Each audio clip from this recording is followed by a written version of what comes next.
Okay, in this video, we're going to talk about branches. So the idea of branches is you have typically what's called a main branch, and that's the one that's in your remote. And then you have other branches that you create that branch off of the main branch. So here is an example of a very complicated branching that has happened. This is taken from Git extensions. But basically, you could see that this main horizontal line might be like the main branch, and then you have different things happening where maybe a new branch is created and then something happens and then it gets merged into the main branch again. Okay, so in this video, we'll go into the details on how to actually create these branches. So usually when you do make a branch, at the point in time where you make the branch, that's going to be the copy of your main branch that you make, and then there's other techniques to have the main branch catch up to where you left off, things like that, which we'll talk about later on. But in terms of making the branch, there's a few ways you can make branches using GitLab or Git.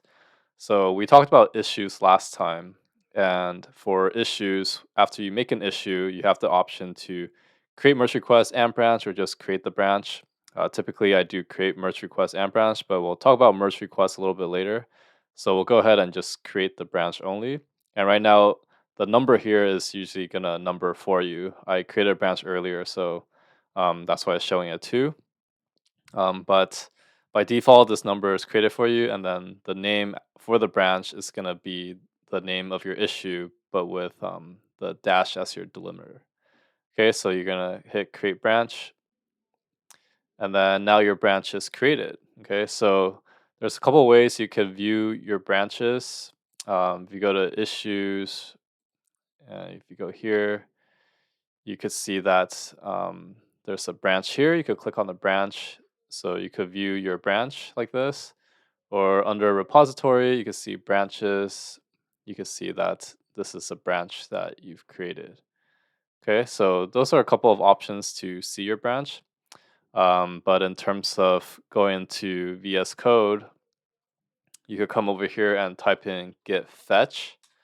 So what git fetch does is like telling the GitLab saying like give me any changes that has been made. So because I just made the second branch, you will see the second branch show up here. Okay. And then to actually check out the branch, you could do git checkout to dash and then hit the tab key. And then that will let you switch to that branch. Okay. So that's the idea of creating branches and going between branches. So if you wanted to go back to main, so notice that when I did switch branch, it says to dash first issue, right? So if I were to do git checkout main, then now I am back to main. Okay, so it's good to pay attention to this part. And then there's also a couple of options to view your branches. You could type git branch. This will show you all the branches that's available. And because main is also a branch, that's why main is showing up here. Okay, so when you type git branch, you get to see your branches. And then you can also create a branch here. So if you did like git branch test, for example, and then I hit git branch, you'll see that there's a test branch here. Okay. So let me clear this and type it again. So git branch. Now let's say you don't want that branch anymore. You could do git branch dash d test.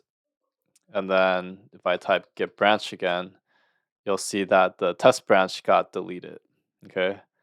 So that's the idea of creating branches, deleting branches. If you wanted to delete the second branch here, you could also come in here and there's a delete button that will let you delete your branch. But sometimes if you delete here, it won't go away. So you'll have to type in the same command as I did here, delete, to actually delete the branch. Okay, so in our later videos, we'll talk about how to actually work inside the branch and when you actually make changes in there, how do you deal with the changes. So stay tuned for that. And if you found this video helpful, give a like and subscribe, and I'll see you in the next one.